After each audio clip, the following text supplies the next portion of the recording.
Hi everyone, it's Miss Becky from Miss Becky's Musical Stories, and today we're going to read one of my favorite fairy tales, The Three Little Pigs. And remember, a fairy tale does not have an author because it's just a story that's been told over and over again and no one really remembers how it started. And also remember that the cover, the front cover and the back cover can give us clues as to what's happening inside. And I see a wolf and he's saying, yum, yum, yum. Here he comes. And this little pig is saying, I want my mom. Oh, that doesn't look good. Okay. And here I see a wolf again. The Three Little Pigs. And here's our title page.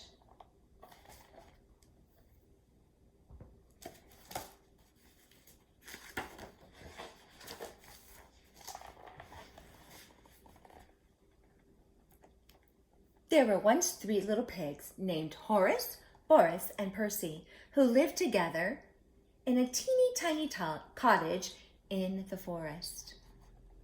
One day, Mama Pig said, "You're all too big to live here, so you must go and build houses of your own. But beware of the big bad wolf. Make sure your houses are safe and strong."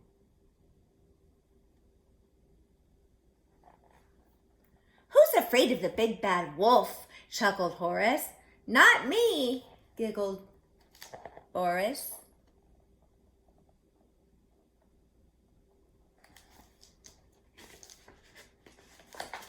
And so the three little pigs set off. Before long, they reached a large field. "I'll build my house right here out of straw," Horace cheered. "Straw? Are you sure?" asked Percy. "Oh, yes," Horace said. "Then it's playtime for me." And with a pat, pat, pat and a hip, hip, hey, Horace built a house of straw.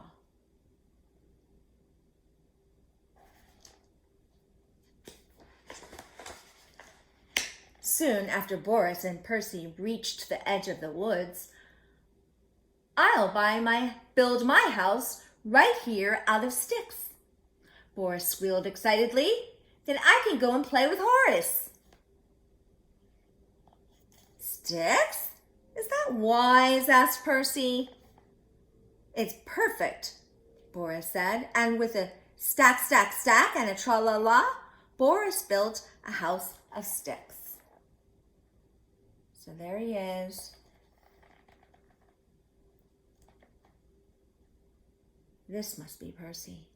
Percy, it sounds like Percy is wondering if that's a good idea. But Percy plodded on. "I want my house to be safe and strong," he thought. Then he came to a brickyard. "This is just what I need," he said.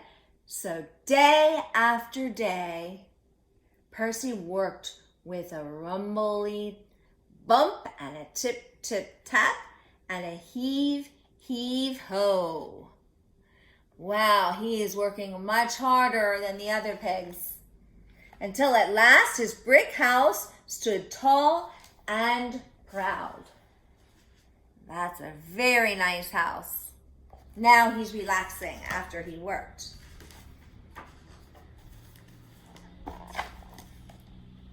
The summer passed. Then one day, Horace was taking a bubble bath in his little straw house when he heard something growling. He peeked out of the window and saw two big beady eyes. "By my snout," cried Horace, "it's the big bad wolf." "Ooh, that's so scary. Then I'll huff and I'll puff and I'll blow your house down," cried the wolf.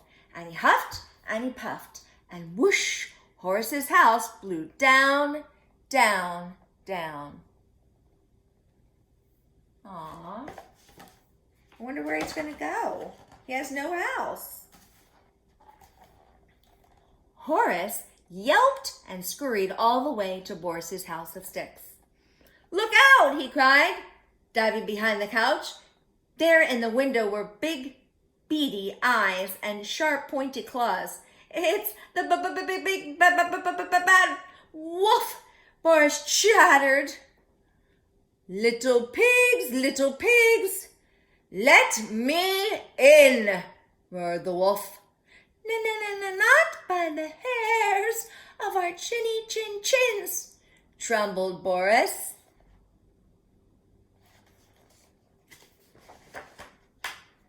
Then I'll huff and I'll puff and I'll blow your house down. And so the wolf huffed and he puffed and crash. Boris's house clattered down, down, down. What a mess. Now, I wonder where they're going to go now. Can you think about that? There were 3 little pigs. 2 lost their homes. Horace and Boris squealed and galloped all the way to Percy's house of bricks.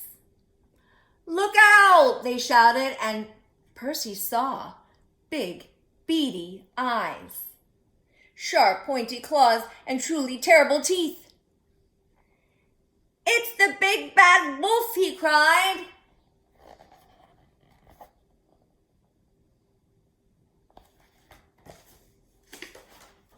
Little pigs, let me in, howled the wolf. Not by the hairs on our chins, shouted Percy. Then I'll huff and I'll puff and I'll blow your house down. And so the wolf huffed and he puffed. Everybody help. And he huffed and he puffed. But Percy's house, brick house, stayed up, up, up. Wow, the wolf looks tired. I wonder if he'll ever get in. The big bad wolf couldn't believe his whiskers. I'm the big bad wolf, he howled. No tasty little pigs get away from me. Oh, help, shivered Horace. He's on the roof. What can we do? Asked Boris. Quick, I have an idea, whispered Percy. Oh, I see a fire. I see a pot of boiling water.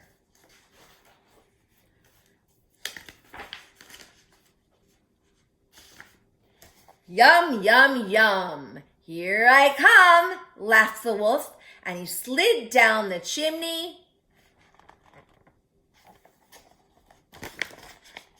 right into a giant pot of boiling water. "Ow!" screamed the wolf, burning his bottom.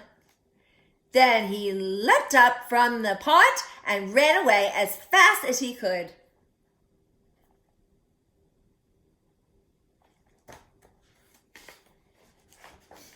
After that, the 3 little pigs never saw the wolf again. And with help from Percy, they built one big, strong house where they could all live together. And I bet they took their time, like Percy did. He taught them how to take their time and work hard.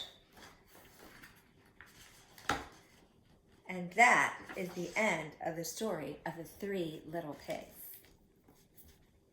See you next time.